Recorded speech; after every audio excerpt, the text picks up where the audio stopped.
सुरक्षा के लिए मैंने एक इनको जाली प्रोवाइड की है जिसमें यही अंदर बाहर आ जा सके।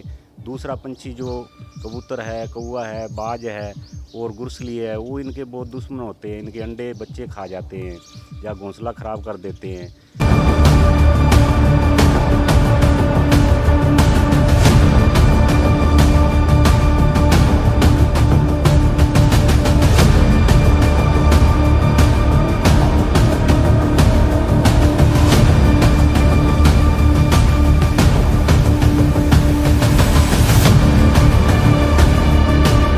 एम न्यूज़ में आपका स्वागत है। इस समय मौजूद है सत्यम नगर में, जहां पर एक परिवार ने अपने पूरे घर को गोरे यानी चिड़िया को समर्पित कर रखा है। इस घर के अंदर आप जैसे ही एंटर करेंगे तो आपको चिड़ियों की चहकती हुई आवाज़ें सुनाई देगी।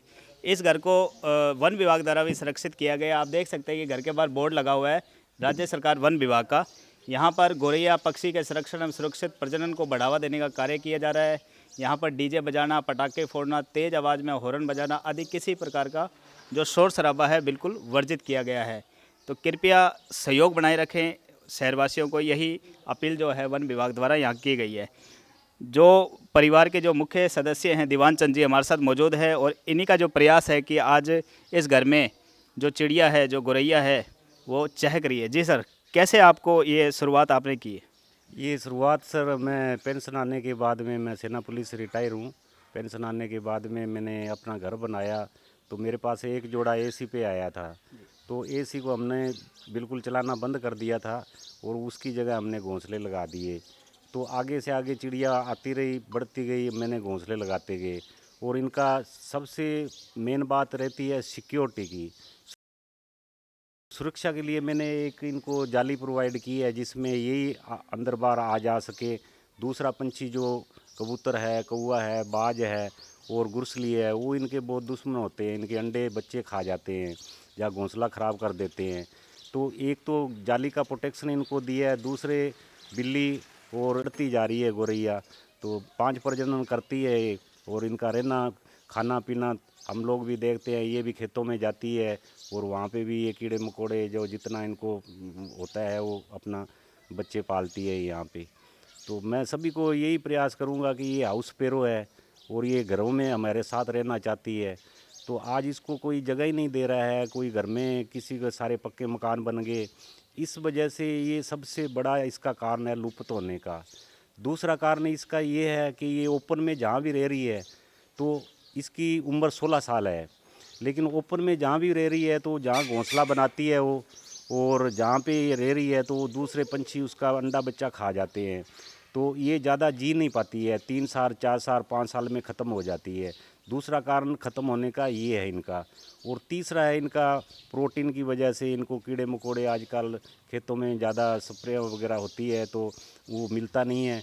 तो इनको जब कीड़े मकोड़े लट्टे नहीं मिलेगी तो इनका प्रजनन के अंदर वो डिफेक्ट पड़ता है, जो ये अंडा ठीक तरह उपज नहीं हो पाता, उसमें बच्चा नहीं बन पाता प्रोटीन की वजह से, कीड़े मकोड़ों की वजह से। तो तीसरा कारण ये है। और चौथा कारण अभी टावर की वजह से भी इसका ऊपर आ रहा है, तो उसका मैंने अभी कोई सर्च नहीं किया। बाकी मैंने ये तीनों चीज़ तो बिल्कुल सर्च किया है। 9 साल से मेरा तजुर्बा है इनके साथ, मैंने अपने साथ में इनको रखा है, तो मैंने एक एक चीज़ इसके बारे में ज्ञान लिया है इनसे। तो आज ये बहुत बड़ी समस्या है। मैं तो सभी को यही बोलूँगा कि आज सभी इंसान ही इसको अपने घर में जगह दे और इसको प्रोटेक्शन दे, तो ये आगे बढ़ पाएगी। जो गोरैया है उसको प्रोटेक्शन की बहुत ज़रूरत है ताकि ये जो विलुप्ति की कगार पे पहुंच रही है उससे बच सके। हमारे साथ इनके परिवार के और भी सदस्य मौजूद हैं। इनके जो धर्मपत्नी हैं बिल्कुल इनका पूरा सहयोग कर रही है इस कार्य में। जी मैडम, आप क्या कहना चाहेंगे? मैं तो सबको यही संदेश देना चाहती हूँ कॉलोनी वासियों को, शहर में अपना भी समाज में पता लगे उनको भी गोरैया चिड़ियों हमारे लिए कितना इम्पोर्टेंट है अभी। तो इनके जैसे लुप्त हो जाएगी ये, तो एक तो मधुमक्खी होती है, एक तितली होती है और एक गोरैया चिड़िया है। ये फसलों को बचाने में बहुत इनका अहम हिस्सा है। तो अभी तितलियाँ भी कम हो रही है और ये गोरैया चिड़िया भी विलुप्त होती जा रही है। तो इनको बचाना इसलिए ज़रूरी है। अभी फिर आने वाले टाइम में जैसे अनाज हमें नहीं मिलेगा, अशुद्ध तो अभी हो ही रहा है, अनाज सब्जियां वगैरह भी इनके कमी के कारण हो रहे हैं। ये कीड़े मकोड़े सब चुग लेती थी तो हेल्दी होती थी फसलें और सब्जियां। और अभी कीटनाशक डालना पड़ता है किसानों को, क्योंकि ये विलुप्त हो गई है। चिड़ियाँ बहुत कम बची है, 25% बची है ये, बाकी विलुप्त हो गई है। तो इनको बचाएंगे तो हमें हेल्दी मिलेगा खाना, जो खाना पीना दालें जो भी है, अनाज सब्जियां। तो इनको बहुत ज़रूरी है, इंसानों को समझना चाहिए। प्रकृति का बैलेंस बनाने के लिए सिर्फ पेड़ लगाने ज़रूरी नहीं है, भी पशु पक्षियों को हर सबको देखना पड़ता है, जीवों को। ये एक चक्कर होता है जैसे इनका प्रकृति से जुड़ा हुआ, इसको बनाए रखना बहुत बढ़िया ज़रूरी है।